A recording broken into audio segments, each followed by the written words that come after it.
रंजीता कुमारी के नमस्कार भाई लोग, बिपिन चौरसिया ऑफिशियल में स्वागत बा। और रानी के एगो है देख लो, बहुत बढ़िया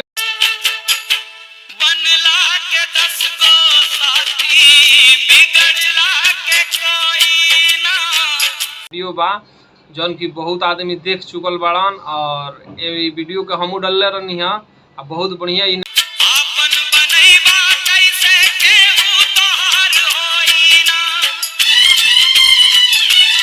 और ये वीडियो को देखा लो, दोनों बगल लगा दिले बनी और इंजॉय ला लो वीडियो को। एगो वीडियो हम डलले रहनी है, ऊपर कम से कम 47,000 व्यूज गई बा हमरे चैनल पर, जना चैनल के नाम बा बिपिन चौरसिया ऑफिशियल 8002। ए पर जा लो और देखा लो। और ऐसे ही वीडियो बढ़िया बढ़िया ले आवे। वीडियो ऐसा बा कि फैमिली के संगे बैठ के तू लोग देख सकता रहो, केहू के कोनो दुख ना लगी। और बहुत बढ़िया वीडियो बनावे ये चैनल पर हम, और फैमिली के संगे देख सकता रहो। देख लो